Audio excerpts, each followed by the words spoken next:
I want to show you what's happening across Pakistan. You know, there's trouble virtually in every part of Pakistan, and that is why Pakistan tries to foment trouble in India. That's the only way that terror sponsor stays united. So I want you to see the situation on ground. Pakistan's on the edge. Pakistan occupied Jammu and Kashmir. The army shoots at Kashmiris. 1 dead, 9 injured. That's one part. Now let me take you down to Balochistan, from PoJK to Balochistan. What's happening in Balochistan? A bomb blast outside the Frontier Constabulary headquarters.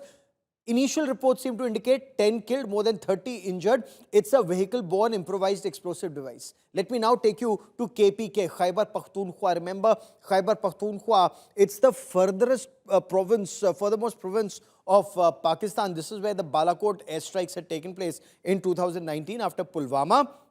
Now, this is where Pakistan Air Force now is bombing its own people in Tera Valley. Imagine, this happened just last week, 2 in the morning. 30 civilians were killed. Women and children were killed by Pakistan Air Force, a country. Remember, Asim Munir saying words to the effect, we are two different people, Hindus and Muslims are different. This is Muslim bombing Muslims, Muslim shooting Muslim, Muslim killing Muslim. That's what's happening across Pakistan, and this is supposed to be a Pak land, a pious land for Muslims. Now, that's the ground situation in Pakistan right now. Now, when Afghanistan was taken over by the Taliban, Pakistan had celebrated. Pakistan had said, this is the time of shackles, chains and shackles have been thrown away and Afghanistan is independent. That same Tehreek-e-Taliban Pakistan is killing on an average between 500 and 700 Pakistani soldiers and security forces personnel each year. 2022, 2023, 2024, so far in 2025, which has been amongst the bloodiest years as far as Pakistani security forces are concerned.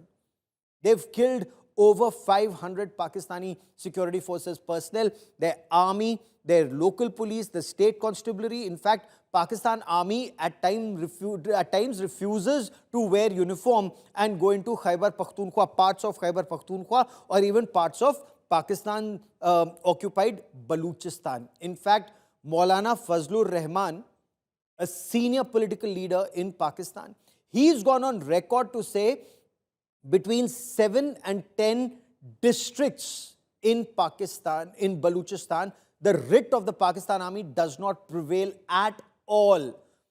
Pakistan Army just refuses to even go in these areas. Now, there are several attempts that have happened. The Frontier Constabulary, for example, 85 killed and 178 injured. These are casualty figures that we are getting you, and this is just of 2024. 85 killed, 178 injured. When you talk about what Pakistan Army describes as terrorists, in that area, they describe them as freedom fighters, whether they're Baloch or Pashtuns. 932 killed, 140 have been injured. Civilians, 577 killed, 1,175 injured. Police personnel, 152 killed, 217 injured. Paramilitary, which includes, of course, even members of the armed forces. Now in 2024, they've claimed that 3 and 9. This is just happening in parts. I will quickly want to cut across to Tilak Devashir, former Special Secretary in the Research and Analysis Wing, former member of the National Security Advisory Board, someone who's written multiple books on Pakistan, knows the country as the back of his hand. Sir, your appreciation of what's happening in Pakistan right now, it seems to be burning, whether it's Khyber Pakhtunkhwa, Balochistan or Pakistan-occupied Jammu and Kashmir, sir. Yeah, and also to add Gilgit-baltistan to it. Thank you, Gaurav, for having me on the show. You see, all of a sudden, chickens are coming home to roost. You know what happened in Quetta. But prior to this, the BLA had issued a press release yesterday. They had attacked about 5 different places all over Balochistan. Then in POK, there is this agitation. I think tomorrow they are doing a complete gherav of Muzaffarabad. They have blocked the entry points into POK from Pakistan. Gilgit-baltistan also, there was a 68-day agitation because, you know, based on the principle of no taxation without representation, that they're not represented in Pakistan's assembly, so why should they pay taxes? They've come to some sort of an agreement.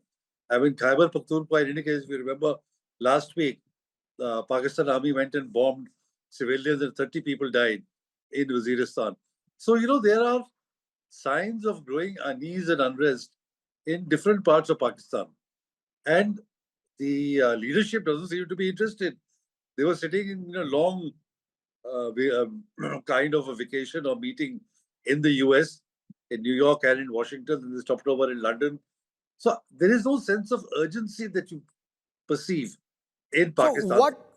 why? Do they think that they will firmly control it? There's no problem. They have a core in Balochistan. They have a core in Khyber Pakhtunkhwa. They have forces in Pakistan's Punjab province. They have, FCNA northern areas in Gilgit-baltistan. So they have the country completely in control, or they know that beyond their garrisons, their rule does not prevail. It's like the court of the later Mughals. They may be called Shahenshah Shah Alam as Dilli Tapalam. Yeah. But here I think is also one additional factor, which is that so long as there is no problem in Punjab, and if KPK, Balochistan, and PoK and Gilgit are burning, they're still okay. They're comfortable with it. But the heartland, Punjab, should remain okay. Now, how long is Punjab going to remain okay when the rest of the country is facing these kinds of problems is a question to be asked. So my sense is that they are just really concerned about Punjab being okay. Now this time, as you know, there were major floods in Punjab. Unlike in 2022, when the floods were in Sindh and Balochistan, this time the floods have been in Punjab. And right now the water is coming down, and that's when the problems start, in terms of disease, in terms of food, in terms of assessing the damage to the crops. So let's see how they tackle the residual problems of the floods in Punjab, because it is going to lead to dissatisfaction. And how strong the dissatisfaction is will really determine what the action the government takes. But in the But sir, peripheries, each time Pakistan is in trouble internally, each time it's breaking apart, it carries out a terror attack in India, and that seems to unite everyone in Pakistan.